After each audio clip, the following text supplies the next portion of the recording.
ॐ नमः सिद्धेभ्यः नमो अरिहन्ताणम्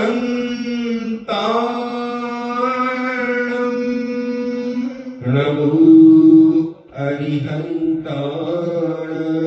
नमो सिद्धाणम्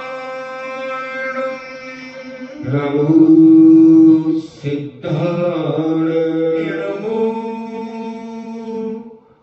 आयर्याणम् नमो आयर्याणम् नमो उपध्यायाणम्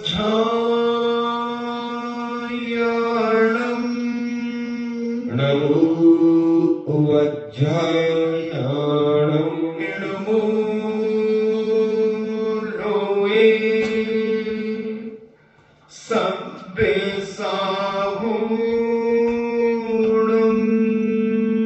नमो लोये सव्वसाहूण पंच परमेष्टि भगवान की जय अहिंसामयी वीतराग विश्व धर्म की जय देवादिदेव 1008 श्री आदिनाथ भगवान की जय देवादिदेव 1008 चिंतामणि गोरूपसर्ग विजेता श्री पार्श्वनाथ भगवान की जय देवादिदेव 1008 बाल ब्रह्मचारी भगवान महावीर स्वामी की जय परम पूजनीय आचार्य श्रोमणि गुरुवर श्री कुंद कुंद महामुनिराज की जय परम पूजनीय आचार्य श्रोमणि गुरुवर श्री विद्यासागर जी महामुनिराज की जय परम पूजनीय निर्यापक श्रवण मुनि श्री सुधा सागर जी महाराज की जय परम पूजनीय 3.9 करोड़ महामुनिराजों की जय तपोदय अतिशय क्षेत्र की जय प्रभु शिक्षक श्री गंभीर सागर जी महाराज की जय।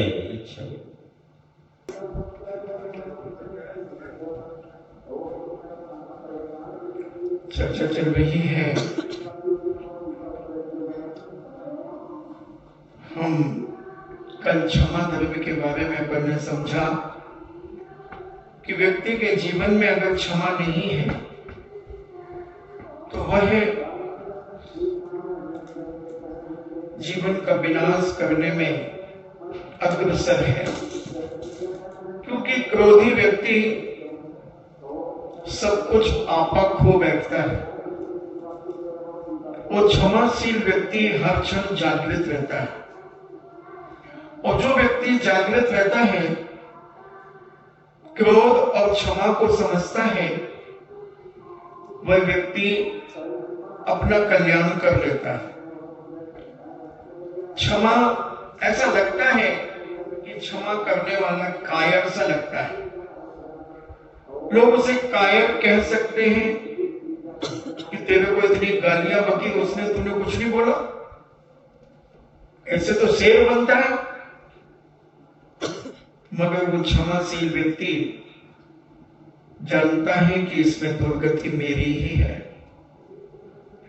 कैसे कैसे क्षमाशील व्यक्ति इस दुनिया में रहे, और संतों की कहानियां तो ढेरों इतिहास में पड़ी हुई है। संत हमेशा क्षमाशील ही होते हैं। एक छोटा सा उदाहरण एक संत का। एक संत विहार कर रहे थे, न जाने एक व्यक्ति को कैसा भाव आया और मुनिराज के लिए गालियां बकने लगा। खूब यथवा तथवा कोई उनके पीछे पीछे गालियां बकने लगा, साथ साथ चल करके गालियां बकने लगा। मुनिराज सुनसान रोड से विहार कर रहे थे, कोई भी नहीं था उनके साथ, और वह गालियां बके पर बके जा रहा है, सुनाता ही जा रहा है। और साधु अपने मन में चिंतन कर रहा है कि निश्चित है पूर्व जन्म में हमने इसे सताया होगा, पूर्व जन्म में हमने इसे गालियां बकी होंगी, इसे दुखी किया होगा, और वही चीज ये मेरे लिए वापस कर रहा है। मुनिराज अंदर से भी प्रसन्न थे और बाहर से भी प्रसन्न थे, क्योंकि वो जानते थे प्रसन्नता ही जीवन का श्रृंगार है, बाकी सब बेकार है। मगर जब उन्होंने देखा कि अब नगर आने वाला है तो मुनिराज वहां रुक गए और उससे कहा कि भैया देख, तू जी भर के गालियां बकले, नहीं तो अब आगे शहर आ रहा है और वहां लोग मिलेंगे और तू अगर गाली बकेगा तो तू पिटेगा, फिर सारा क्रोध तेरे ऊपर लोग निकालेंगे। इसलिए तुझे जितनी गालियां बकना है मैं यहीं रुक जाता हूं। तुझे जो कुछ करना है, मुझे मारना है, पीटना है, गालियां बकना है, सताना है, जो कुछ भी तुझे करना है तू कर ले।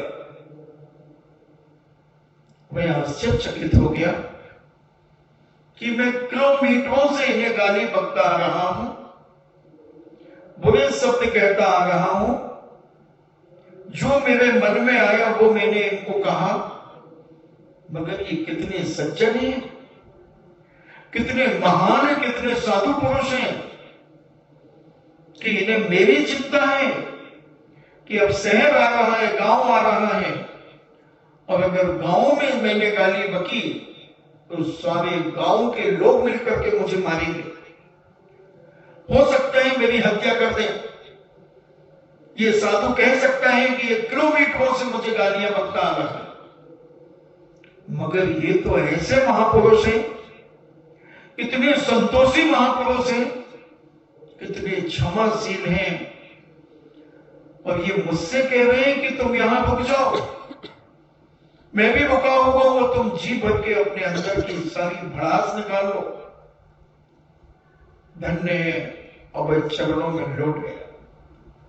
वह क्रोधी व्यक्ति उनके चरण पकड़ करके रोने लगा।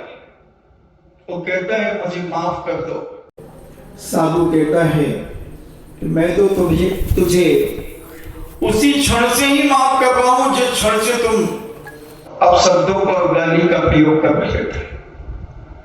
साधु तो हर क्षण क्षमा करता है जो सच्चा साधु होता है, और नहीं तो दुर्भाषा जैसे साधु हंगामा मचा दे, क्रोध इतना आ जाए कि भस्म कर दे, अभिशाप दे दे। साधु कई प्रकार के होते, दुर्भाषा को बताते भयंकर क्रोध आता था। वैष्णव दर्शन के साधु थे, बड़े तपस्वी थे, खूब व्रत उपवास करते थे, मगर जब क्रोध भड़कता था तो उनके सामने बड़े बड़े शक्तिशाली टिक नहीं पाते थे। तो बताते हैं ऐसी सारी तपस्या जल जाती है। जो दूसरों को जलाने का प्रयास करता है बंधुओं, वो स्वयं जलता है, वो स्वयं जलता है, क्योंकि वो जले या ना जले, मगर हम जब अग्नि को पकड़ेंगे, अग्नि छुएंगे, अग्नि के पास जाएंगे तो हम जलेंगे। आपने शोले पिक्चर देखी होगी, मैंने तो देखी थी 40 साल पहले। तो उसमें आपने देखा जय और वीरू जब उस ट्रेन में से अंगारे निकालते हैं इंजन में से और उन डाकुओं के ऊपर फेंकते हैं, तो क्या एक भी डाकू जलता है? क्या एक भी डाकू को आंच आती है? मगर हमारे जय और वीरू की चेहरे की हालत कितनी दयनीय हो जाती है। मैं 40 साल पहले चला गया, उस पन्ने को खोल करके बता रहा हूं कि 40 साल पहले की बात अब तुम्हें बता रहे कि कभी किसी को जलाने का प्रयास मत करना, क्योंकि तुमने अगर किसी को जलाने का प्रयास किया, जिसके ऊपर क्रोध किया, वो जले या ना जले, मगर तुम क्रोध रूपी अग्नि से तुम स्वयं जल करके राख हो जाओगे। अंदर ही अंदर चलोगे, अंदर ही अंदर चलोगे। तुम सोच रहे कि मैं दूसरे को जला रहा हूं, दूसरा तो मस्त है, उसे कोई फर्क नहीं पड़ा तुम्हारे क्रोध से, तुम्हारी ईर्ष्या से, तुम्हारी जलने की भावना से, और तुम अंदर ही अंदर जलने लगे हो, तो तुम टूट जाओगे, जल करके विनाश हो जाएगा। इसलिए क्रोध रूपी आग बहुत खतरनाक है, बहुत खतरनाक है। इस क्रोध रूपी अग्नि से जिसने अपने आप को बचा लिया, उसने सब कुछ बचा लिया, सब कुछ बचा लिया। नहीं तो इस क्रोध के माध्यम से हमारी व्रत, हमारे नियम संयम, हमारा गुणस्थान, सब कुछ खत्म हो जाता है। हमारा ज्ञान तक जल करके राख हो जाता है। क्रोधी व्यक्ति का कहां चला गया ज्ञान? सब ज्ञान खत्म हो जाता है, विवेक खत्म हो जाता है, सज्जनता खत्म हो जाती है, और उस व्यक्ति को हर व्यक्ति बुरा कहने लगता है। उसका जीवन मात्र एक चुल्लू भर पानी में डूबने की स्थिति में आ जाता है। क्रोध बहुत भयंकर है बंधु, इसको आग कहा, अग्नि के समान क्रोध को कहा, अग्नि के समान कहा। इसलिए क्रोध एक नागिन के समान है। जैसे नागिन बताते हैं कि नागिन अपनी आंखों में फोटो खींच लेती है अपने दुश्मन की, और दुश्मन कहीं भी चला जाए उसका पीछा करके उसे काटती है। तो क्रोध को नागिन की उपमा दी गई, और इस क्रोध से हमने देखा है कितने लोगों ने कितने लोगों का विनाश किया है। इतिहास साक्षी है। इतिहास के पन्नों को जब हम अवलोकन करते हैं, जब उन पन्नों को हम पढ़ते हैं, देखते हैं, तो रूह कांप जाती है कि छोटी छोटी सी बातों पर हम इतने क्रोधित हो गए, इतने क्रोधित हो गए कि हम अपने परिवार को भी मिटाने के लिए तैयार हो जाते हैं। एक व्यक्ति अपनी महीने भर की तनख्वाह लेकर के आया, सैलरी लेकर के आया, और उसके पहले उसकी पत्नी ने सिगड़ी जलाई थी, कागज को जला करके सिगड़ी जलाई थी। उसका 2-3 साल का बच्चा ये देख रहा था कि मेरी मां कागज को आग लगा करके सिगड़ी, पहले बुरादे की सिगड़ी चलती थी, देखिए अपने बुरादे की सिगड़ी, एक सिगड़ी में बुरादा भरते थे, बीच में एक पाइप लगाते थे, और फिर बुरादा भर के ऊपर से ढक्कन लगा करके वो पाइप खींच लेते थे, तो वो एक गोल बीच में बन जाता था, और नीचे से एक खोल और होता था, उसमें से एक लकड़ी डाल देते थे। तो उसमें है नहीं, देखी या अल्लाह, सारी दुनिया जानती है उस सिगड़ी को, जो लकड़ी के बुरादे से चलती थी वो।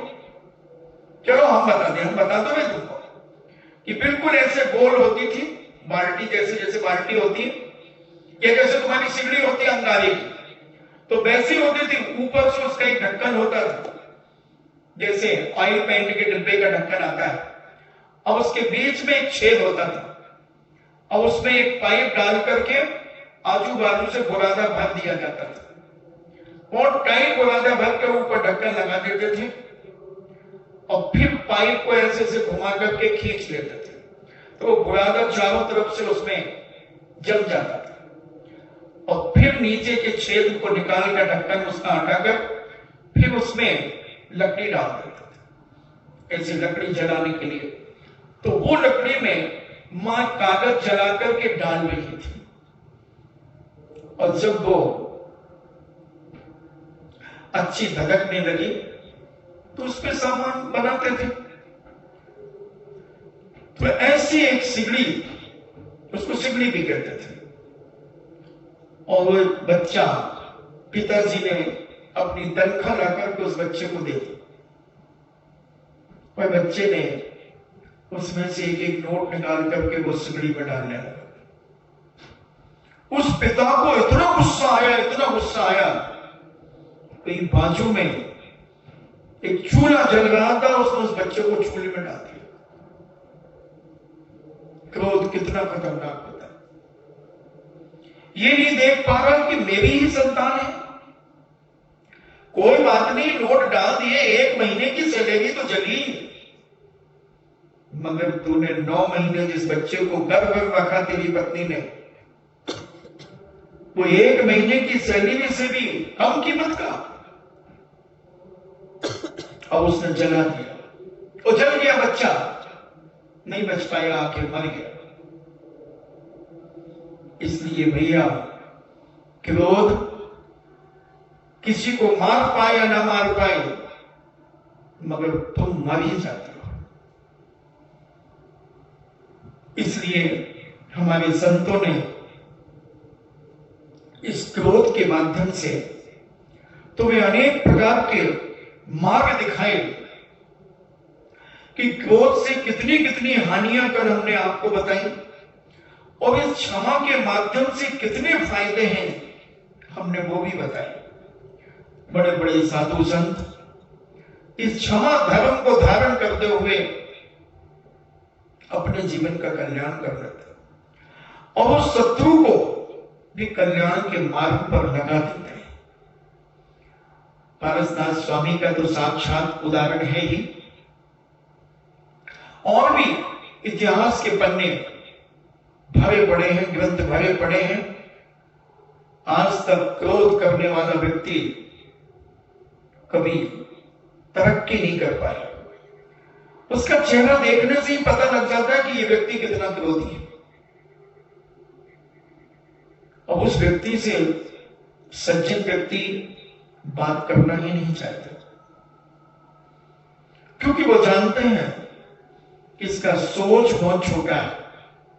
कहीं कोई शब्द पकड़ लिया हमारी बात का तो बदंगा बना सकता है, तिल का तार बना सकता है, और स्वयं तो फुटेगा ही,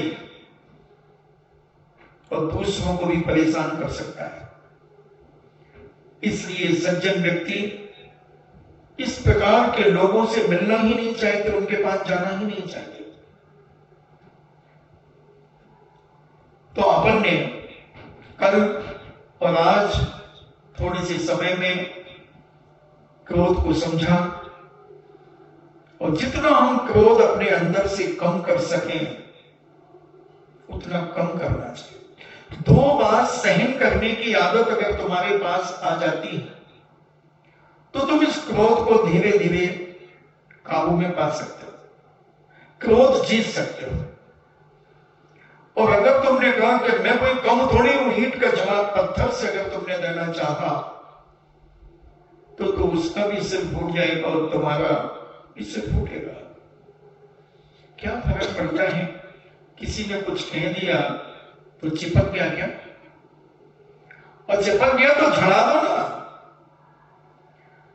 यही मानो ना पूर्व जन्म में हमने इसके साथ ऐसा किया था, इसलिए ये बदला ले रहा है, हमारी वस्तु में वापस दे रहा है। खुशी खुशी क्यों नहीं लेते?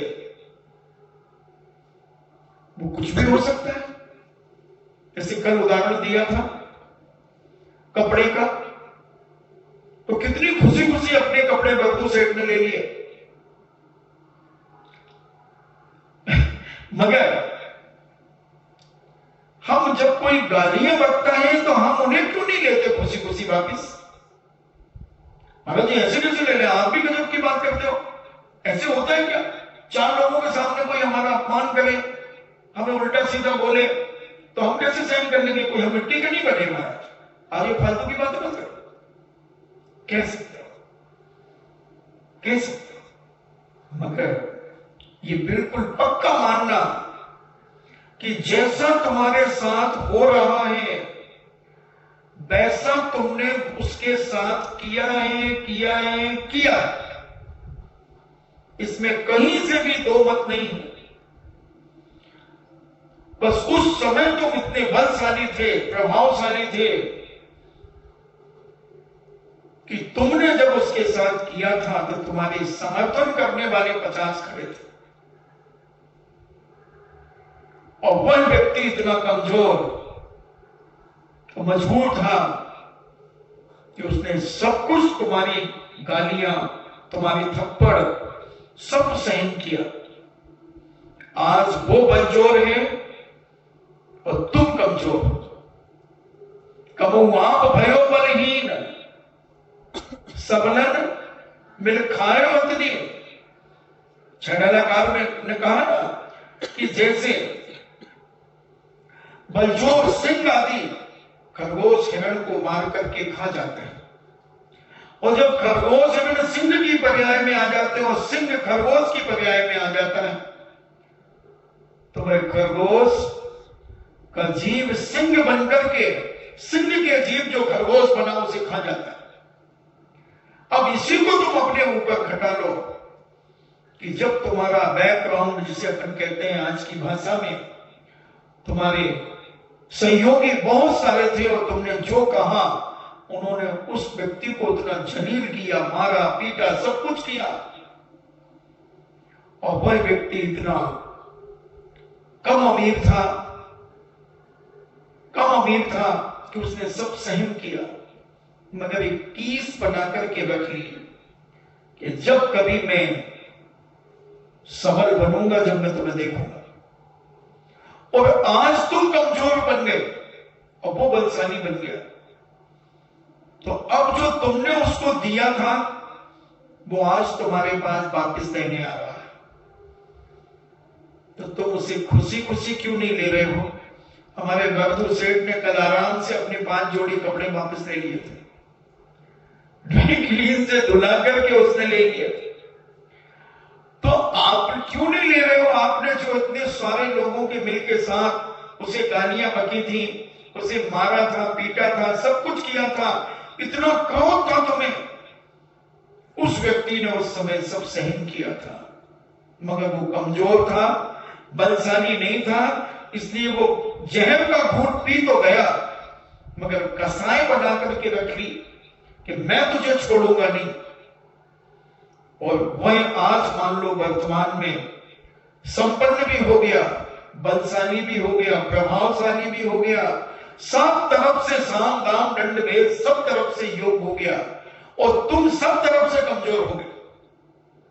अब वो तुम्हारी चीजें जो वो संभाल करके रखा था, तुम्हारी गालियां, तुम्हारा अपमान, तुम्हारे हाथ के थप्पड़, वो सब संभाल के रखा था, और आज वो तुम्हारे पास वापस देने आया, तो तुम उसको खुशी खुशी क्यों नहीं ले रहे हो? मैं आपसे ये पूछ रहा हूं।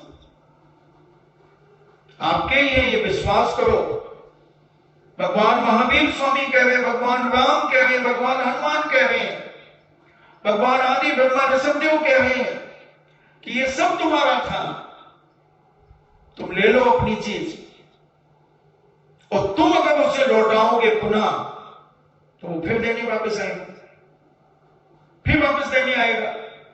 एक बार अपनी शांति से सब कुछ ले लो, जैसे वो मुनिराज ने लिया, और मुनिराज ने उससे कहा कि देख भैया, और कोई बाकी हो, देना लेना हो तो तू यहीं दे दे, मैं यहीं खड़ा हूं, याद कर ले, और जितनी गालियां देना है दे दे, और थप्पड़ मारना मार दे, मगर देख गांव में मत जाना, गांव में मत करना, नहीं तो फिर ये नया कर्ज तेरे ऊपर और चढ़ेगा।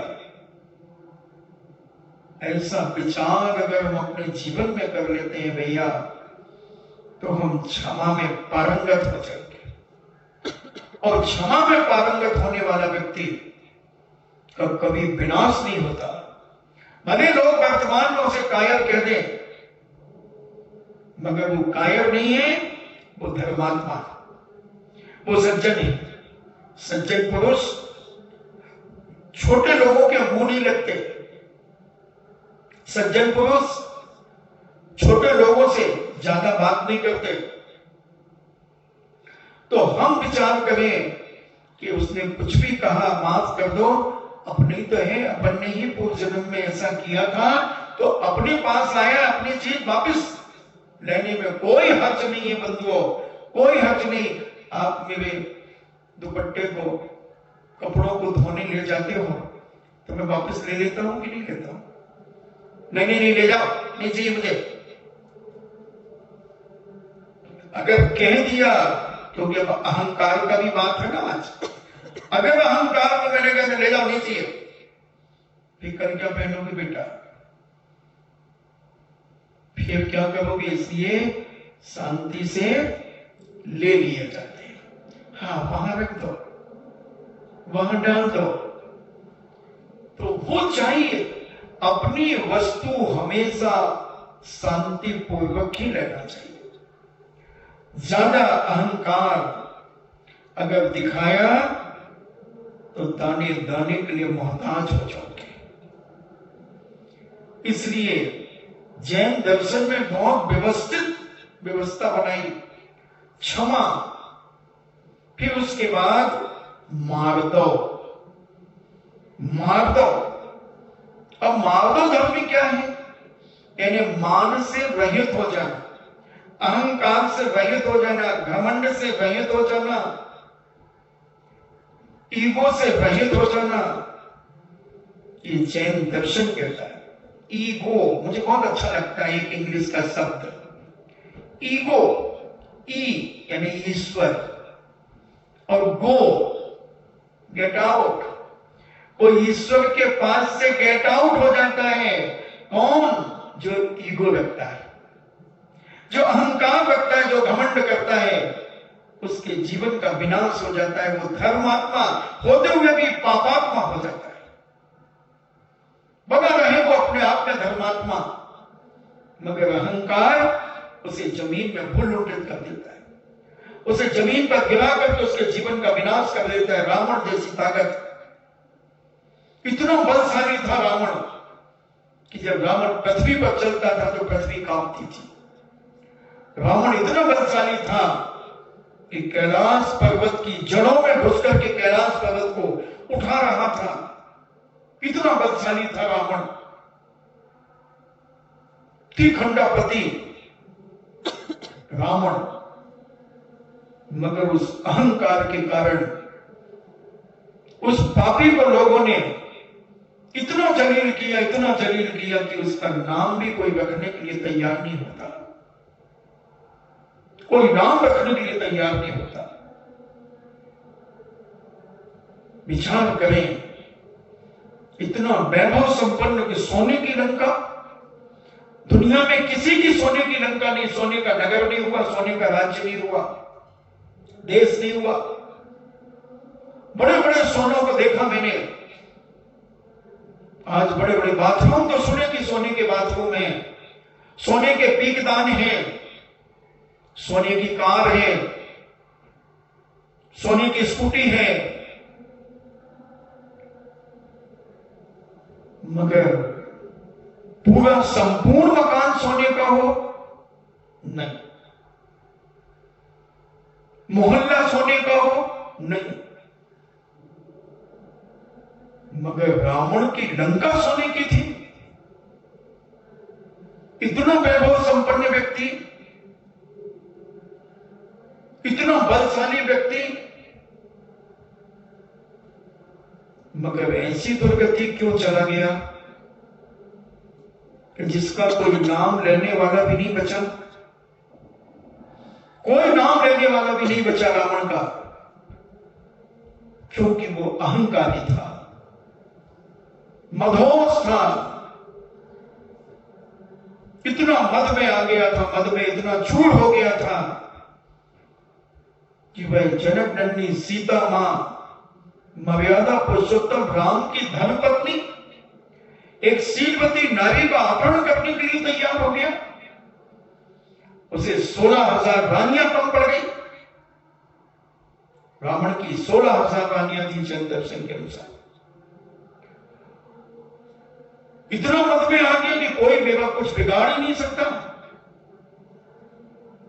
मैं विद्याधर हूं, ये भूमि गोचरी मेरा बिगाड़ेंगे क्या? उसे हर तरफ से अहंकार आ गया। धन का अहंकार, बल का अहंकार, जाति का अहंकार, जाति का अहंकार, और ऐसे अनेक अनेक प्रकार के अहंकार उसके अंदर, अपनी सेना का अहंकार। मगर जो आदमी अति करता है तो उसकी इति हो जाती है, इति हो जाती है। रावण मरण को प्राप्त हो गया। बहुत युद्ध किया रावण ने, पूरी ताकत लगाई, विद्याओं को बुलाया, विद्या सिद्ध की, बहुरूपणी विद्या सिद्ध कर ली, अनेक अनेक विद्याएं, एक साथ लगभग 59 या 49 विद्याओं को रावण ने सिद्ध कर लिया। मगर वो कोई विद्या आदि काम नहीं आई, ना वो धन वैभव काम आया, ना वो बल काम आया, न परिवार काम आया। स्वयं का किया हुआ कर्म उसके जीवन का विनाशक बन गया।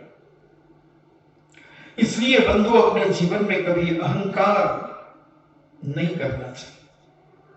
किसके सामने किसका अहंकार कर रहे हो? कौन सी ख्याति लाभ पूजा के लिए तुम मर रहे हो? भरत चक्रवर्ती जैसा चक्रवर्ती विषाद पर्वत के ऊपर जब गया, 3 खंड को जीतने के बाद जब विषिगिरी पर्वत के ऊपर नाम लिखने की बात आई, आज नाम के लिए हम मर रहे हैं, ख्याति लाभ पूजा के लिए हम ना जाने क्या क्या कर रहे हैं। साम दाम दंड भेद की नीतियां लगा करके मेरी ख्याति हो जाए, मेरी ख्याति हो जाए। क्या तुम्हारी ख्याति होगी? कि तुमने खेती की है अपने जीवन में? कि तुमने अपने जीवन में कुछ ऐसा किया है कि जो तुम्हारी खेती हो, ख्याति हो? अरे तुम्हारे जैसे लाखों करोड़ों अरबों हो गए, कौन जानता है उनको? भरत चक्रवर्ती को ऐसा अहंकार आया कि मैं इस युग का प्रथम चक्रवर्ती,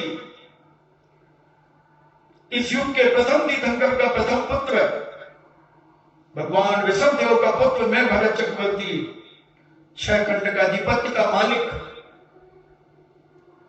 और जब 3 खंडों को जीत लिया, अपने मंत्री, अपने सेनापति से कहता है, जय कुमार से, जाओ जय कुमार, मेरी प्रशस्ति लिखो उस पहाड़ी के ऊपर, उस ऋषभगिरी के ऊपर।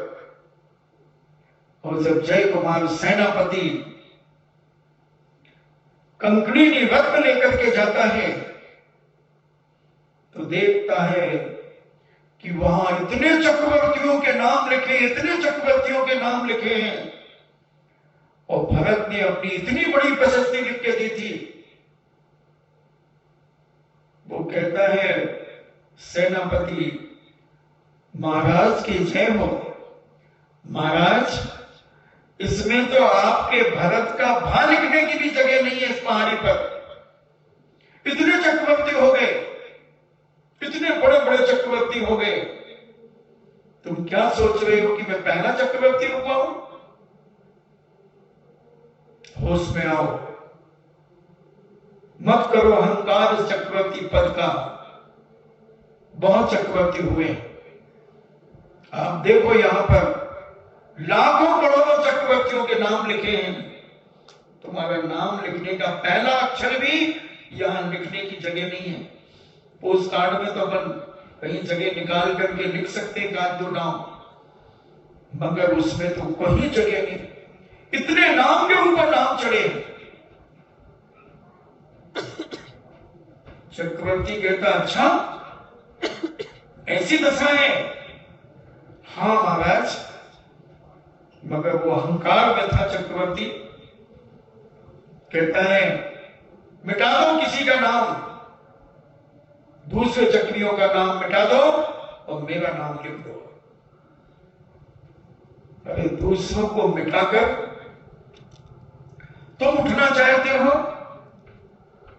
तैयार हो जाना, दूसरा तुम्हें भी मिटा देगा। तुमने आज दूसरे का नाम मिटाया है, आने वाला सगर चक्रवर्ती तुम्हारा नाम मिटा करके अपना नाम लिख देगा, अपना नाम लिख देगा। किस किस को मिटाओगे? किस किस को मिटा करके तुम अपनी ख्याति चाहोगे? आज तक कोई किसी को मिटा नहीं पाया, स्वयं मिट गया है बंधु, स्वयं मिट गया है। हम अहंकारों में इतने डूब जाते हैं, मगर हम ये नहीं सोच पाते इस अहंकार में हम स्वयं डूब रहे हैं, हम इस अहंकार में मिट रहे हैं, हमारी इज्जत मिट रही है। अहंकारी व्यक्ति की इज्जत 2 पैसे की नहीं होती बंधु। कोई उन्हें लाइक नहीं करता, कोई उन्हें पसंद नहीं करता। और आप तो समाज के बीच में रहते हैं, आपको खुद मालूम होगा कि जो व्यक्ति अहंकारी हो जाता है उसको कोई व्यक्ति पसंद नहीं करता। अगर जैसे तैसे वो घुसपैठ कर भी ले तो जितनी जल्दी वो जाए, मन में एक ही बात रहती है, जाए बहुत बड़बड़ कर रहा, बहुत अपनी बड़ाई कर रहा है, अपनी अपनी चला रहा, सुन ही नहीं रहा मेरी किसी की। और ऐसे व्यक्ति नीच गोत्र का बंद करते हैं। आत्म प्रशंसा परात्म निंदा, जो अपनी अपनी प्रशंसा करते हैं और दूसरों की निंदा करते हैं, वो आदमी नीच गोत्र का बंद करता है। ऐसा पूज्य उमा स्वामी महाराज ने अपने तत्वाल सूत्र ग्रंथराज के अंदर ये सूत्र दिया। वो कई लोगों की आदत होती है कि वो इतने अहंकार में डूब जाते हैं, कई त्यागी व्यक्तियों की भी आदत होती है कि वो इतने अहंकार में डूब जाते हैं। एलम शुल्लकों की भी आदत होती है कि वो इतने अहंकार में डूब जाते हैं। आरिकाओं की भी होती है, संयमी असंयमी सबकी एक ही आदत होती है कि वो इतने अहंकारी हो जाते हैं कि किसी को समझते ही नहीं, मगर उनकी इज्जत धीरे धीरे खत्म हो जाती है। उन्हें कोई पसंद नहीं करता, कोई पसंद नहीं करता। और आप सबको अनुभव है, क्योंकि आप भी सारे भारत में भ्रमण करते हैं, हम भी सारे भारत में भ्रमण करते हैं, और आपके रिश्तेदारों में भी आपने देख लिया होगा, समाज में भी देख लिया होगा कि ऐसे व्यक्ति को कौन पसंद करता है। छोटे से छोटा आदमी भी ऐसे व्यक्तियों को पसंद नहीं करता, बड़े से बड़ा आदमी इनको पसंद नहीं करता। ये केवल थोता चना भाजे घड़ा, कोई वैल्यू नहीं होती, कोई इज्जत नहीं होती इनकी। इसलिए बंधुओं, इज्जत अगर चाहते हो तो विनयशील हो जाओ, नम्रता से भर जाओ, क्षमा से ओतप्रोत हो जाओ, और मार्ग और धर्म अपनी आत्मा में जागृत कर लो, जागृत कर लो। तो ऐसे अनेक अनेक प्रकार की जाति का मत, पूज्य समन भद्र स्वामी ने 8 प्रकार के मत कहे। रूप का मत, जाति का मत, बल का मत, कुल का मत, वैभव का मत, पूजा का मत, अनेक प्रकार के ज्ञानम पूजा कुलम जाति। इन सब मदों पर अगर हम विचार करें बंधु तो अगला चतुर्मास शुरू हो जाएगा। अगर मैं एक एक मद के ऊपर प्रवचन करना शुरू करूं तो 8 मद जो समनभद्र स्वामी ने कहे और 5-5 दिन एक मद पे दूंगा, कम से कम कह रहा हूं तो 40 दिन लगेंगे, 40 दिन लगेंगे। और भी मद के कारण है, बहुत सारे मदों के कारण बंधु ये कुछ नहीं, सब यही धरा रह जाएगा, सब यही पड़ा रह जाएगा, और तुम उस मद के भाव में दब करके दुर्गति चले जाओगे, दुर्गति चले जाओगे। इसलिए बहुत हल्के होने का प्रयास करो, बहुत साफ सुथरे होने का प्रयास करो, अपनी मंडली को भी इतना साफ सुथरा बनाओ, अपने साथियों को भी अहंकार से रहित होने की शिक्षा दो। नहीं तो बंधुओं, लोभी गुरु लालची चेला होए नरक में ठेलम ठेला। कई माता पिता भी इतने अहंकारी होते हैं कि अपने बच्चों को भी वही अहंकार सिखाते हैं, तो उनके परिवार की भी इज्जत समाज से खत्म होना शुरू हो जाती है, मोहल्ले से इज्जत खत्म होना शुरू हो जाती है, रिश्तेदारों में इज्जत खत्म शुरू हो जाती है। और एक वो व्यक्ति एकला बना रहता है, उसके कार्यक्रमों में भी कोई आते जाता नहीं। वो सोचता आ जाएंगे, कौन मना करेगा, कौन नहीं आएगा, अपने अपने तो सब आएंगे। और जब कार्यक्रम फेल हो जाता है तब माथा ठोकता है कि अरे कोई आए नहीं मेरे यहां। फिर नम्रता आती है, जब चिड़िया चुग गई खेत अब पछताए होत का। आदमी पता नहीं थोड़ा सा कुछ पा जाता है तो अहंकारी कितना हो जाता है, इतना अहंकारी हो जाता है कि वो सब कुछ भूल जाता है कि मैं कौन हूं, क्या मेरी जाति है, क्या मेरा कुल है, क्या मेरा धर्म है, क्या मेरा रूप है, क्या स्वरूप है, सब भूल जाता है अहंकारी व्यक्ति। और वह दुर्गति का पात्र हो जाता है और नीचे के गुण स्थानों में आ जाता है। एक क्षण नहीं लगता बंधु, एक क्षण गिरने में, चढ़ने में तो पसीना आता है। अगर आप श्री सम्मेद शिखर की वंदना की हो, श्री गिरनार जी की वंदना की हो, तो चढ़ने में और उतरने में सटासट उतरता है आदमी, सटासट 11,000 सीढ़ियां यूं उतर जाता है। और चढ़ने में तो ऐसे ही जैनाचार्य कहते हैं कि बेटा गुणस्थान गिरने में एक समय लगता है और चढ़ने में पसीना आ जाता है। भावों को शुद्ध करने में आदिनाथ स्वामी को 1000 साल लग गए, एकाग्रता लाने में। और भरत चक्रवर्ती ने एक अंतर मुहूर्त के अंदर केवल ज्ञान प्राप्त कर लिया, और पिता को जो तीर्थंकर थे 1000 साल लग गया चढ़ने में। फिर अपन किस खेल की मूली है, अपन तो बहुत मामूली है भैया, बहुत मामूली है। अहंकार के पेड़ से नीचे उतरो, और जो अहंकार दिलाते हैं उनसे भी दूर रहो, आग लगाने वालों से दूर रहो। आग जिसे लगाई जा रही है वो तो जल जाएगा, वो तो बेचारा जलेगा, मगर तुम भी जल करके भस्म हो जाओगे, तुम भी जल करके भस्म हो जाओगे, क्योंकि तुम दूसरों को मिटाना चाहते हो। दूसरों को मिटाकर तुम अपनी लाइन लंबी करना चाहते हो। आज तक ऐसा हुआ ही नहीं, आज तक नहीं हुआ ऐसा। और जिसने किया है लोगों ने उसे बेईमान कहा है, अहंकारी कहा है, विनाशक कहा है, षड्यंत्रकारी कहा है, दुर्गति का पात्र कहा है। इसलिए ये हमारे धर्म जो 10 धर्म है बहुत बिल्कुल सिस्टमैटिक ढंग से है, बहुत व्यवस्थित है, बहुत व्यवस्थित है। जब तक तुम क्रोध करते रहोगे तब तक तुम विनयशील नहीं हो सकते, विनयशील नहीं हो सकते। क्रोधी व्यक्ति कभी नम्रता नहीं ला सकता, वो अहंकार में ही रहेगा,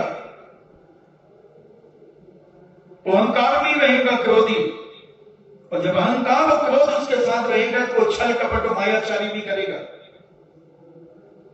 और जब छल कपटी होगा, मायाचारी होगा, तो दुराचारी भी होगा और लोभी होगा, तृष्णावान होगा।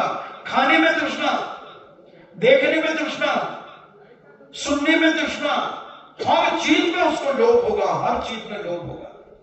ये भी मेरे पास आ जाए, ये भी मेरे पास आ जाए, ये भी खा लूं, ये भी कर लूं, ये भी कर लूं, सब इसमें गिद्धता रहेगी उसके अंदर।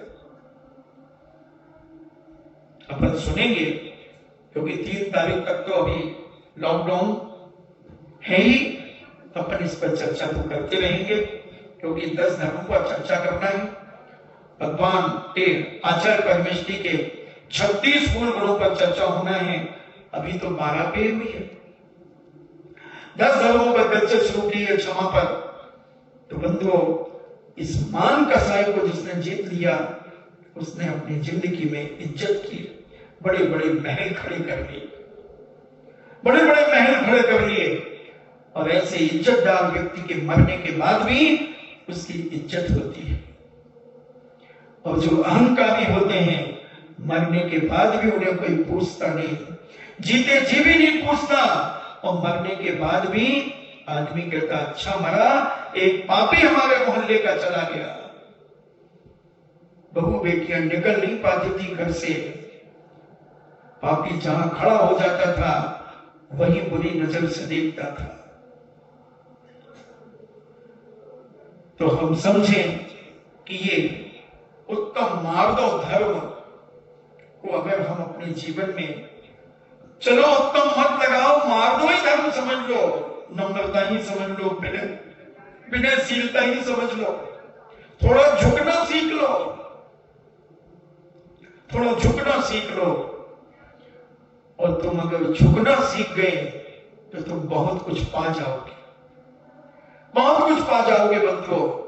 और जो झुकना नहीं सीख पाता वो बहुत कुछ गंवा बैठता है, वो बर्बाद हो जाता है, उस आदमी की इज्जत खत्म हो जाती है, वो कुछ नहीं ले जा पाता, कुछ नहीं पा पाता, केवल वो अहंकार में अपने जीवन को नष्ट कर देता है।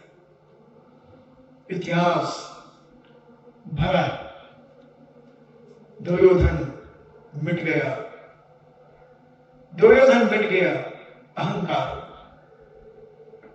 अहंकार। और 5 पांडव इतने विनयशील थे कि वो आज भी सारी दुनिया में विख्यात है, सारी दुनिया में विख्यात है। तुम्हें विचार करो कि मेरे मरने के बाद कोई 2 आंसू बहाएगा? पूछना तुम अपने मन से, कितने लोग तुम्हें चाहते हैं? तुम्हारे मरने के बाद कितने लोग अपने अंतरंग से 2 आंसू गिराएंगे? ये पूछना अपने इस बेईमान मन से, पूछना क्षणिक अपनी मन से, अहंकारी मन से, इस क्रोधी मानी मन से पूछना कि तेरे मरने के बाद कौन आंसू गिराएगा? घर के लोगों के आंसू गिराना नहीं गिराना कोई मायने नहीं रखता है। वो तो स्वार्थी होते हैं, वो तो मतलबी होते हैं, तो घड़ियाल आंसू होते हैं। आपकी रेपुटेशन समाज के अंदर क्या है? समाज के अंदर आपने क्या इज्जत बनाई है? आपके मरने का नाम सुनते ही आदमी को एक झटका लगे, अरे वो मर गए, अरे वो तो देवता थे, हमारे मोहल्ले के, हमारी कॉलोनी के, हमारे समाज का देवता था, वो मर गया। ओहो, बस समझ लेना तुम्हारे घर का आदमी स्वर्ग गया है। और किसी ने सुना वो अरे अच्छा मरा पापी, नाक में दम किया था, पूरा मोहल्ला दहशत में रहता था। जब देखो जब गालियां बकना, उल्टे सीधे काम करना, इसकी उसकी भिड़ाना, सौरे आदमी अच्छा मरा। अब किस जोशर साहब से पूछने जा रहे हो कि उसकी सदगति हुई कि दुर्गति? हम इनसे पूछ लो, हम बता देंगे, हम ही बता देंगे क्या थी उसकी पोजीशन, कितने लोग रोए उसके मरने पर। कोई नहीं मरा, छोटे बच्चों ने तो पटाखे फोड़े उसके मरने पर। क्या बात करते हो? हाँ अच्छा, दुकानों को लोगों ने बंद की क्या? अरे लाश लगे नहीं बाजू में महाराज, दुकानें खुली रही, भोजन भोजन चूल्हे, अरे चूल्हे तो और जम के लोगों ने पुड़ियां बना के खाई हैं। बस तो समझ लेना गया दुर्गति, गया दुर्गति।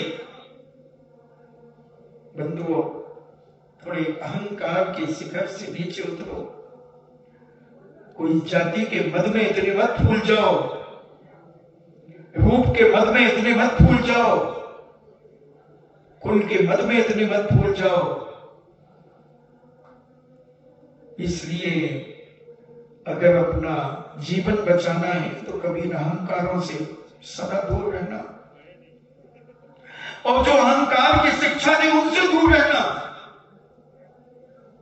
उनसे दूर रहना।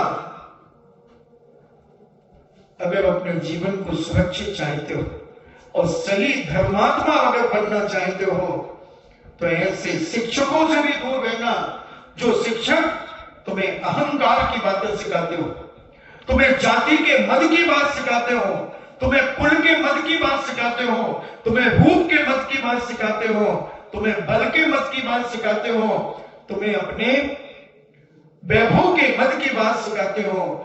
ऐसे जो समनभद्र स्वामी ने 8 मद कहे, इन मदों की बात अगर कोई तुमसे करे तो वहां से उठ करके आ जाना कि हमें अपना धर्म भ्रष्ट नहीं करना है, हमें अपना जीवन पतित नहीं करना है।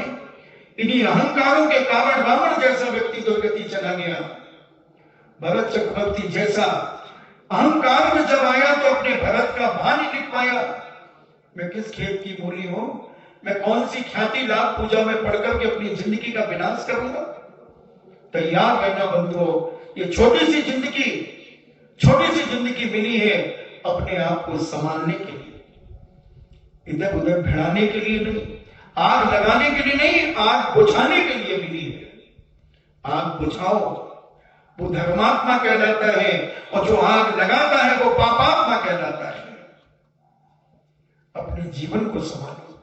ये क्षमा धर्म कोई आते जाते नहीं, जो मैंने कल कहा था हमारे 10 धर्म आ रहे हैं। कहां से आ रहे हैं? हमारे 10 धर्म लग रहे हैं। अब कहां लगे? तो अभी कहां बैठे थे? अभी किसको लगे थे? कहां लगे थे? ये धर्म हमेशा विद्यमान रहते हैं, हमेशा, कहीं से नहीं आते और ना कहीं जाते हैं।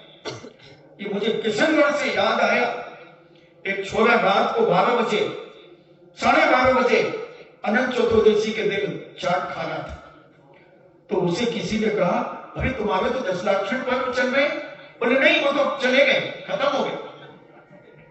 तो दूसरे दिन जब लड़कों ने मुझे कहा कि महाराज जी ये इसने ऐसे कहा कि हमारे 10 लाक्षण तो चले गए, बोले मैंने कहा कहां से आए थे?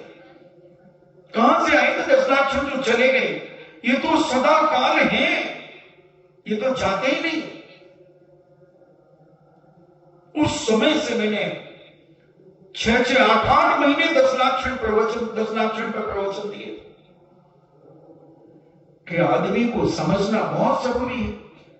क्षमा धर्म हमेशा अपने पास रखो, मार्दव धर्म सदा अपने पास रखो, आर्जव धर्म सदा अपने पास रखो, शौच धर्म अपने पास सदा रखो, सत्य धर्म सदा अपने पास रखो। नहीं तो बंधु तुम कंगाल हो जाओगे, विनाश हो जाएगा तुम्हारी जिंदगी का। ऐसे व्यक्तियों से बचो जो तुम्हारा धर्म विनाश कराता हो, विनाश कराता हो। क्योंकि मैं नरक जाऊं तो मैं क्या करूंगा? अकेले क्या करूंगा? तो 10-5 को और ले जाऊं साथ में। तू भी आ जा मेरी बातों में, और तू भी चल बेटा, जब भी फिर अपन वहां WWF करेंगे। अकेला क्या करूंगा? इसलिए कई लोगों की आदत होती है, हम तो डूबेंगे सनम मगर तुम्हें भी नहीं डुबाएंगे, तुम्हें भी डुबाएंगे। नहीं, ये धर्मात्मा और धर्म का लक्षण नहीं, ये तो अहंकारियों कसाईयों का लक्षण है। जैन दर्शन कहता है गिरे को उठाना सीखो, उठे को गिराना नहीं। गिराना तो दुनिया जानती है, मगर उठाना बहुत बिरले लोग जानते हैं बंधुओं। जो सदमार्ग पर आ जाते हैं, जो सच्चा मार्ग पकड़ लेते हैं अपने जीवन में, वो गिरते को उठाते चले जाते हैं, उठाते चले जाते हैं गिरते को, और अपने जीवन को पवित्र करते चले जाते हैं। इसलिए मार्दव धर्म को समझो, इस मार्दव धर्म की पहचान करो कि कहीं से हमें किसी चीज की अहंकार की बू तो नहीं आ रही हमारे अंदर, और एक चिंगारी अहंकार की हमारे जीवन को राख कर सकती है, खाक कर सकती है। बंधुओं, ये मार्दव धर्म बहुत विनय का धर्म है, बहुत विनयशीलता लाने का धर्म है, अहंकार से नीचे उतरने का धर्म है, और अपने जीवन को पवित्र बनाने के लिए यह धर्म है बंधु। अहंकारी व्यक्ति पता नहीं क्या क्या हर आदमी को अपने फेवर में लेना चाहता है, अहंकारी आदमी। मैंने एक उदाहरण पढ़ा कि एक राजा ने बहुत सारे कवियों को बुलाया और केवल राजा, मंत्री आदि और वो कवि और कुछ श्रेष्ठी वर्ग वहां उपस्थित थे। और राजा ने कहा कि ऐसी कोई कविता सुनाई जाए जो आज तक इस सारे सभासदों ने न सुनी हो। कवियों ने अपनी अपनी कविता सुनाई, मगर कुछ कवियों ने कहा कि नहीं साहब, ये तो वहां कविता पाठ इसका हो गया था, या इसका कविता पाठ वहां हो गया था। अब एक कवि बहुत अहंकारी था, जब उसका नंबर आया तो उसने अपनी जेब से कागज निकाला और कागज इस स्टाइल से निकाला जैसे बहुत बड़ी कविता लिखी हो। इस स्टाइल पे खड़ा हुआ और पेज खोला तो बिल्कुल कोरा था पेज, पूरा कोरा था पेज, मगर अहंकारी तो था और अपने फेवर में लेना था सारे लोगों को। तो उसने कहा कि देखो साहब, मेरी कविता उन्हीं लोगों को दिखेगी जो एक बाप की औलाद है,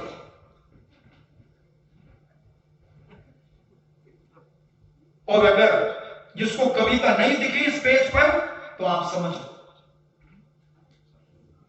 और उसने कविता का पेपर खोला, इसमें कविता लिखी है। तो एक कवि ने कहा दिखाओ। उस कवि ने देखा, इसमें तो कुछ लिखा ही नहीं है। वो कवि बोलने वाला था कि ये कोरा कागज है, मगर उसे ध्यान आया कि आप अगर मैं कह दूंगा तो मैं डाउट हो जाएगा लोगों कि मैं एक बाप की औलाद नहीं हूं।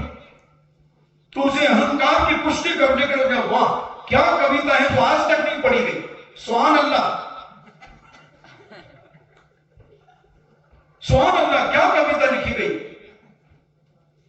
दूसरे ने कहा मुझे दिखाओ। उसने देखा,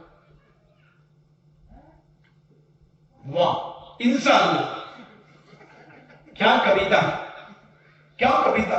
एक एक करके सारे लोगों ने कविता की तारीफ कर दी, मंत्री वर्ग ने भी तारीफ कर दी। राजा साहब कहते मुझे दिखाओ। राजा साहब ने उस पेज को देखा, देखने में तो कोरा था, मगर राजा साहब ने कहा कि अगर मैं कहता हूं कि इसमें कविता नहीं लिखी है तो ये सारी जनता मुझे क्या घोषित करेगी। तो राजा साहब ने भी अपनी इज्जत बचाने के लिए कह दिया कि वाह वाह वाह वाह, क्या कविता। मैंने बहुत सारे कवि सम्मेलन कराए, बहुत सारे मुशायरा कराए, मगर ऐसी कविता आज तक न दुनिया में लिखी गई, न पढ़ी गई, न सुनी गई। बहुत जोरदार कविता है। और राजा ने अपना हाथ उतार करके उस कवि को दे दिया।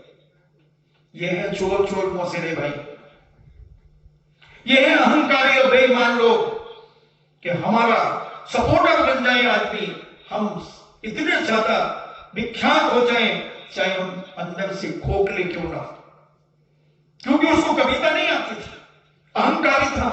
तो उसने एक चालबाजी की, अहंकार में इतना चढ़ गया वो कि उसने राजा को भी अपनी चपेट में ले लिया, राजा को भी अपनी चपेट में ले लिया। और अहंकारी व्यक्ति कब क्या कर जाए उनको कुछ नहीं कहा जा सकता। इसलिए सज्जन व्यक्ति, विवेकशील व्यक्ति ऐसे अहंकारी और क्रोधी व्यक्ति से सदा दूर रहना चाहिए, आग से सदा बचना चाहिए। ये आग है, क्रोध एक आग है और अहंकार उसका बाप है। इनसे बचकर के अपनी जिंदगी जीने वाला व्यक्ति सज्जनता की कोटि में आता है, धर्मात्मा की कोटि में आता है और महापुरुष बनने के लक्षण उसके उत्पन्न होने लगते हैं। इसलिए जीवन को अहंकार के शिखर से नीचे उतारना चाहिए। इतिहास आज तक साक्षी है, जिन जिन ने अहंकार किया है, जिसका भी अहंकार किया हो, रूप का अहंकार सनत कुमार चक्रवर्ती ने किया। सौदागर की सभा में चर्चा चली कि अगर मध्य लोक में कोई सर्वांग सुंदर है तो वह सनत कुमार चक्रवर्ती है। दो देवता इंद्र की आज्ञा से आए और कहा, महाराज मैं उन सगर चक्रवर्ती को देखना चाहता हूं कि सुंदरता का आपने इतना बखान किया है, हम एक बार देखना चाहते हैं। अब उस समय सनत कुमार चक्रवर्ती व्यायामशाला में व्यायाम कर रहे थे और उसने देखा कि पसीने से लथपथ और जगह जगह उनके शरीर में मिट्टी लगी हुई है। और देख करके दोनों देवता कहते, वाह क्या रूप है, क्या रूप है। जो सौदागर ने कहा था उससे भी कई गुना सुंदर है। चक्रवर्ती जब सुनता है, कौन हो तुम? बोले, हम स्वर्ग से आपके रूप की प्रशंसा सुनकर के आए। चक्रवर्ती कहता, अभी क्या देखा है? अभी क्या देखा है? अभी कुछ देर के बाद जब मैं राज सिंहासन पर बैठूंगा, जब देखना। और अनेक प्रकार के तेल फुलेल से स्नान आदि करके तेल फुलेल आदि लगाकर जब चक्रवर्ती बैठा, अहंकार की बू आने लगी। और जब राज सिंहासन पर बैठा तो दोनों देवता कहते हैं, वो बात नहीं है जो व्यायामशाला में थी। क्षत्रिय अपने आप को देखता है कि उस समय तो धूल मिट्टी लगी हुई थी, पसीना से लथपथ था, और अब मैं इतना तैयार होकर के आया हूं, मेरे शरीर से सुगंधी फूट रही है और ये मना कर रहे हैं। बोले, क्या बात? बोले, चक्री एक थाली पानी लाओ और उसमें थूक दो। और चक्री ने जब थूका उसमें कीड़े बिलबिला रहे थे। कोड़ हो गया, रूप का मत करने से कोड़ हो गया। और जब चक्रवर्ती को बैराग हो गया कि मैंने इतना मद किया, इतना अहंकार किया अपने रूप का, ओहो। और चक्रवर्ती मुनि बन गए, अंतरंग मुनि बन गए। ऊपर से नहीं, दिखावे के नहीं, नंगे नहीं, अंदर और बाहर एक साथ। और ध्यान में बैठ गया, पूरा शरीर कोड़ से विकृत हो गया। फिर चर्चा चली कि अगर किसी को अपने शरीर से निर्मोहता है, निर्मोही अगर कोई है, तो वह सनत कुमार मुनिराज सौदागर ने अपनी सभा में कहा। पुनः वह देवता आए, बोले, वो रागी, वो अहंकारी, ऐसे कैसे हो सकता है? जिसे अपने रूप का अहंकार था वो मुनि बनेगा? और जब देखा तो पूरे शरीर से खून बह रहा है, पीप बह रही है, कोड़ गल रहा है, सड़ रहा है। वो वैद्य बन गए। देवता तो 1 मिनट में रूप बदलता है। वैद्य बन गए और वहां कहते हैं किसी को कोड़ निकला हो तो उसकी इलाज करा लो। अनेक अनेक प्रकार की दवाइयों के नाम लेने लगे। मुनिराज ध्यान में लीन थे। जब बार बार समाज में लीन थे, जब घंटों हो गए, घंटों, तब मुनिराज ने आंख खोली और कहा, भैया यहां थोड़ी तुम्हारी दवाइयां बिकेंगी, दवाइयां तो शहर में बिकेंगी। बोले, नहीं महाराज, मेरे पास कोड़ की भी दवाई है। महाराज ने कहा, ये कोड़ तो एक क्षण में ठीक हो सकता है। बोले, आपको और कोई बीमारी हो? बोले, हाँ, मुझे जन्म मरण और जरा की बीमारी है। अगर इसकी दवा हो तुम्हारे पास तो वो मैं ले सकता हूं, बाकी ये कोड़ ओड़ तो क्या मायने रखते हैं। उनकी निर्ममत्वता को देखकर दोनों देवता चरणों में नतमस्तक हो गए और कहा कि आपकी वीतरागता के बारे में जो हमारे सौदागर ने कहा था, उससे भी कई गुनी आपकी वीतरागता। आपकी भावनाओं से, आपकी क्रिया और चर्या से झलक रही है। तो बंधुओं, जो अहंकारी होता है वो तो विनयशील भी हो सकता है, जो पतित होता है वो उत्थान भी कर सकता है, बशर्ते क्रोध और अहंकार को सबसे पहले समन करना पड़ेगा। अगर हम चाहें कि हम क्रोध भी करते रहें, हम अहंकार में भी डूबे रहें और हम अपने पद पे विभूषित रहें, असंभव असंभव असंभव, हो ही नहीं सकता, हो ही नहीं सकता। एक बयान में दो तलवारें नहीं हो सकती। इसलिए ये मोक्ष मार्ग, ये धर्म, चाहे वो गृहस्थ धर्म हो चाहे साधु धर्म हो, ये कसाएं हमारी आत्मा को कसती रहती हैं, और आत्मा कसेगी तो दुर्गति में जाओगे, और आत्मा जितनी विशालता को होकर के फलीभूत होगी उतनी तुम विशालता की ओर बढ़ोगे, संयम के मार्ग पर चलोगे। और संयम से जिसकी रिश्तेदारी असंयम से क्यों बात करेगा, और फूलों से जिसकी साझेदारी वो कांटों से क्यों बात करेगा। इसलिए संयमी व्यक्ति अपने संयम को बढ़ाने में लगा रहता है, अहंकार से नीचे उतरता है, हर क्षण अहंकार से नीचे उतरता है।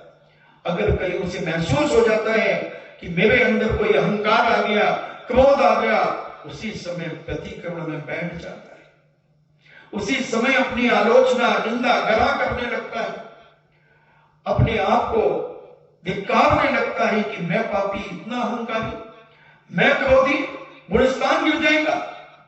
हमने कल या परसों कहा था कि तुम्हारे लिए 6 महीने की सीमा है। अगर 6 महीने से ज्यादा तुमने क्रोध कर लिया, मान कर लिया, माया कर ली, लोभ कर लिया, तो तुम पहले गुलिस्तान में आ जाओगे। और हमने अगर 15 दिन से, एक पक्ष से 1 सेकंड भी अगर ज्यादा कर लिया तो हम तुम्हारी कैटेगरी में आ जाएंगे। और अगर हमारे पूज्य मुनि राजों ने 1:48 मिनट से ज्यादा अहंकार कर लिया, क्रोध कर लिया, तो वो हमारी कैटेगरी में आ जाएंगे। और 15 दिन से ज्यादा निकल गया तो तुम्हारी कैटेगरी में आ जाएंगे। और 6 महीने से ज्यादा निकल गया तो तुमसे भी नीचे चले जाएंगे।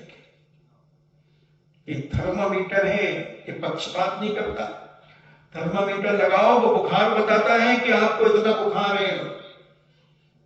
ऐसे ही ये कसाएं बताती है कि तुम्हारा कौन सा गुणस्थान है। पद और भेद से कुछ नहीं होता बंधुओं, अंदर के परिणामों से होता है। गुरु दीक्षा दे सकते हैं, गुणस्थान नहीं देते। गुणस्थान तो हमें अपना बना करके रखना पड़ेगा, अपने परिणामों को इतना निर्मल और पवित्र बना के रखना पड़ेगा जिसके कारण हमारा गुणस्थान बना रहे। पूज्य गुरुदेव संस्कारित करते हैं, संस्कार देते हैं और अपनी भावनाएं देते हैं। अब हम उन संस्कारों का कितना सदुपयोग अपने जीवन में कर पाते हैं, ये हमारे ऊपर है, ये हमारे ऊपर है। इसलिए गुरु दीक्षा देते, गुणस्थान नहीं देते, गुणस्थान नहीं देते। अब गुणस्थान को कितना बचाएंगे ये हमारे ऊपर है, आपके ऊपर है, हर व्यक्ति के ऊपर है कि वो अपने आप में कितना निर्मल है, कितना पवित्र है, कितनी कसायों से बच रहा है या कितना कसायों में उलझ रहा है। ये अपने ऊपर है बंधुओं, कोई किसी को कुछ नहीं कर सकता। हमारे पास इतनी स्वयं की ताकत है, हर व्यक्ति के पास ताकत है। मैं तो कहता हूं कि जिसमें स्वयं की क्षमता होती उसे दुनिया की कोई ताकत बिगाड़ नहीं सकती, कोई नहीं बिगाड़ सकता। हम बिगड़ना चाहें तो बिगड़ेंगे, हम बिगड़ना चाहें तो बिगड़ेंगे। लोग कहते उनके साथ रह के वो बिगड़ गया, उसकी कमजोरी से बिगड़ा है, उसकी कमजोरी थी इसलिए वो सिगरेट पीने लगा, दारू पीने लगा, जुआ खेलने लगा। उसकी कमजोरी स्वयं की थी। अगर वो दृढ़ रहता तो दुनिया की कोई ताकत उसे सिगरेट नहीं पिला सकता था, दुनिया की कोई ताकत उसे दारू नहीं पिला सकता था, दुनिया की कोई ताकत उसे जुआनी और शराबी नहीं बना सकता था, बिस्नी नहीं बना सकता। हम अपने आप में कितने पावरफुल हैं, वो अपनी दृढ़ता पर विश्वास करो, अपने धर्म पर और अपनी साधना पर इतना विश्वास करो कि लोग हमारा बाल बांका नहीं कर सकते। तुम कहां से कमजोर हो, उस पर विचार करके उस कमजोरी को ठीक करने का प्रयास करो। आपका समय हुआ तो हम आज उत्तम मार्ग धर्म की बात तुमसे करने आए थे। आज हमने तुमसे 1 घंटा 5 मिनट, 1 घंटा 9 मिनट हमने तुमसे मार्ग धर्म की बात की और अहंकार की बात भी की कि तुम कितने नम्रशील हो सकते हो, तुम कितने अहंकारी हो सकते हो, और जो अहंकारी हुए उनकी क्या दशा दुर्दशा हुई, और जो विनयशील हुए उनका क्या उत्थान और पवित्रता उनके जीवन में आई। कल और जैसा समझ में आएगा कल अपन और चर्चा करेंगे, क्योंकि आचार्यों के हमें 36 मूल गुणों पर चर्चा करना है। तो अभी अपने 12 धर्मों पर चर्चा हुई, 12 तपों पर चर्चा हुई, अब 10 धर्म पर चर्चा चल रही है। अब कब तक चलेगी मुझे तो नहीं पता, कि अपन कल और अभी मार्गो धर्म पर चर्चा कर सकते हैं। तो हम जीवन को समझें और ये भावना भाएं कि कैसे, अभी तो हमने लौकिक उदाहरण दिए, अब मुनिराज कैसे होते हैं जो मानव धर्म को धारण करते हैं, वो कल हम शास्त्रों के प्रमाण देकर के कल बताने का प्रयास करेंगे कि पूज्य मुनिराज कैसे कैसे शक्तियों को प्राप्त होने के बावजूद भी वो अपने आप को इतने सरल और इतने विनम्र होकर के अपना जीवन जीते हैं। इन्हीं मंगल भावना के साथ जिनवाणी स्तुति। बीरे हिमाचल तेने के गुरु गौतम के मुख कुंड डरी है,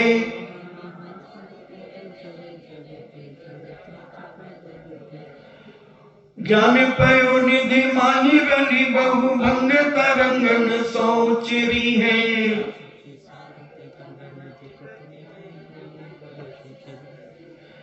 यह जग मंदिर में अनिवार्य अज्ञान अंधेरे क्षयोवती भारी,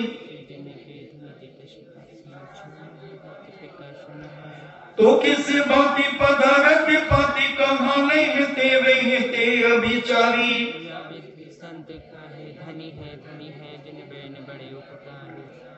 जिन वाणी के ज्ञान से सूझे लोकालो, सो वाणी मस्तक धरो सदा देत हूँ धो। हे जिन वाणी भावती तो जपो दिन रैन, जो तेरो शरणा गहे सो पावे सुख चैन। देव भजो अरिहंत को गुरु सेवा निर्ग्रंथ, दया धर्म पालो सदा यही मोक्ष का पंथ। नमोकार।